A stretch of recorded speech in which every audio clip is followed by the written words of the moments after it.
நீங்க எதுக்கியா தேவையில்லாம கண்டவங்கிட்ட எல்லாம் பேசிட்டு இருக்கீங்க? இப்படி எல்லாம் பேசிட்டு இருந்தா இவன் அடங்க மாட்டான். நீங்க போய் நடக்க வேண்டிய சம்பிரதாயத்தை எல்லாம் பாருங்க.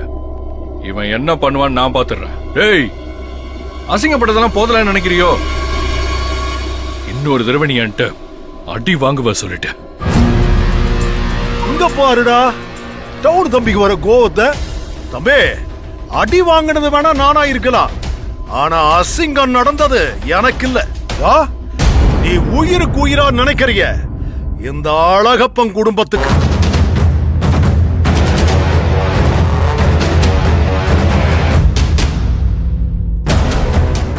ஏய் சுயம்பு, உனக்கு அவ்வளவுதான் மரியாதை. சொல்லிக்கிட்டே இருக்கேன், சம்பந்தம் ஏதோ பேசிக்கிட்டு இருக்க. போடாங்க சம்பந்தி, நீங்க வாங்க. இந்த சல்லி போயிட்ட நமக்கு என்ன பேச்சு? வாங்க, ஆக வேண்டியது பாப்போம். மமோய்,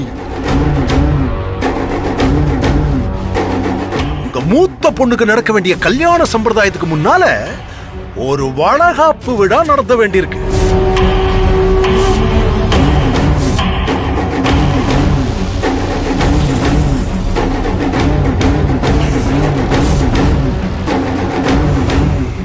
அதையும் எல்லார் முன்னாடியும் சேர்த்து செஞ்சிருங்க. செலவோட செலவா முடிஞ்சிடும்.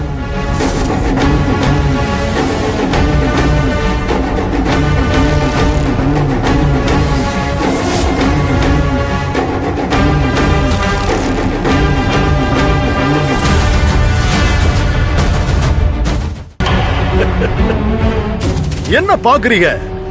என்னடா இவன், பொண்ணுக்கு இப்பதான் கல்யாணம் நடந்திருக்கு, அதுக்குள்ள வளகாப்புன்னு சொல்றானேன்னு குழப்பமாயிருக்கா?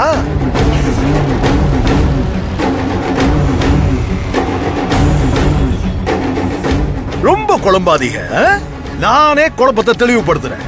வளகாப்புன்னு இப்ப நான் சொன்னது உங்க குடும்பத்தில் இருக்கிற ஒரு பொண்ணுக்குதான்.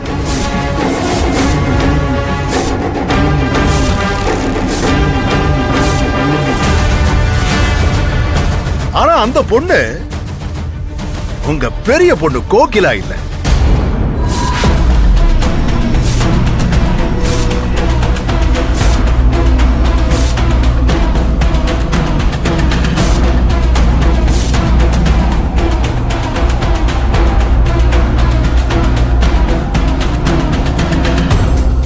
டேய், என்னடா பிரச்சனை?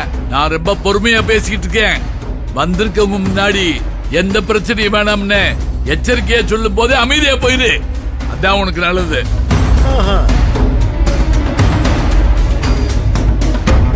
என் பொண்ணு கல்யாணத்தை என் ரெண்டாவது பொண்ணு ரொம்ப கஷ்டப்பட்டு பல பிரச்சனைகளை சந்திச்சு உழைச்சு தனியாளா இருந்து இந்த கல்யாணத்தை நடத்தலாடா. அதுல மட்டும் ஏதாவது தடையை உண்டாக்கணும்னு நினைச்ச நான் என்ன பண்ண வேண்டியது தெரியாது. மாமா, நீங்க என்ன வேணாலும் பண்ணிக்கங்க, ஆனா உங்க சின்ன பொண்ணு என்ன பண்ணான்னு தெரிஞ்சுக்கிட்டு அப்புறம் என்ன பண்ணணுமோ அதை தாராளமா பண்ணுங்க.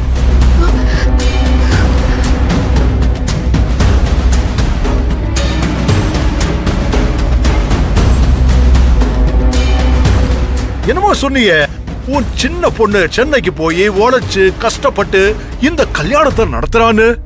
உனக்கு ஒண்ணுமே தெரியல மாமா. உன் பொண்ணு உழைச்சு கஷ்டப்பட்டு இந்த கல்யாணத்துக்கு காசு மட்டும் கொண்டு வரல.